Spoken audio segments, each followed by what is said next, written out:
not torture.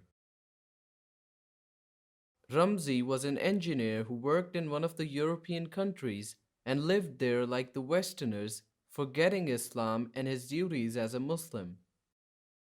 He returned back to his home country in one of his vacations, and when he went for Jummah's prayer, he heard the Sheikh say, Allah is kind to his servants and merciful.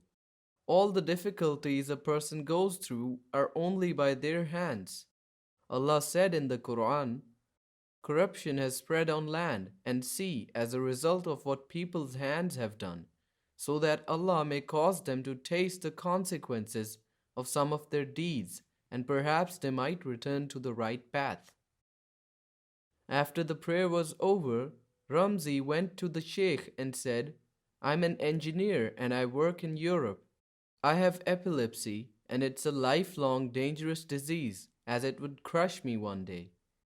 Why is Allah doing this to me? The Shaykh replied to him by reciting a verse from the Quran.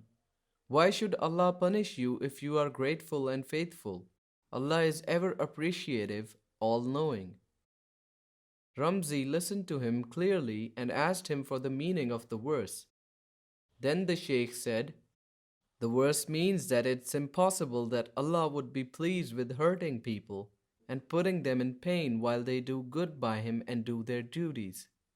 But every now and then, Allah tests us to get closer to Him. And if the person is thoughtful enough, she would know that it's still mercy from Allah and kindness to get people closer to Him. Ramzi then asked the Sheikh to tell him exactly what he needed to do in order for him to get cured, as he wrote down everything that was said by the Sheikh. The following Friday, Ramzi went to the Sheikh to ensure that he hadn't any seizures after he got strict with his Islamic duties. The Sheikh was glad for Ramzi. The next week came by and Ramzi did the exact same thing, and it kept going the same way till the fourth week Ramzi didn't show up.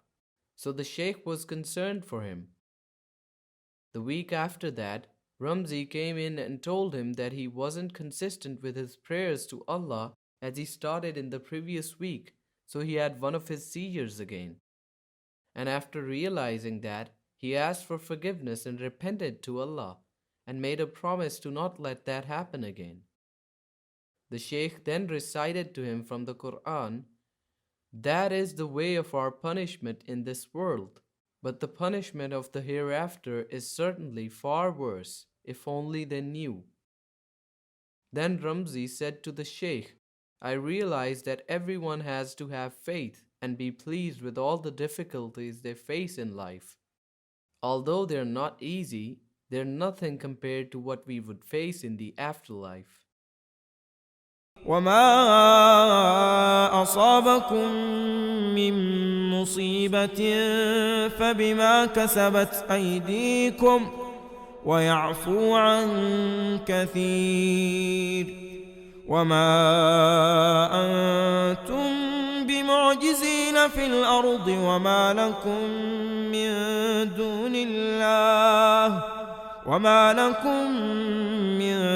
دون الله من ولي ولا نصير.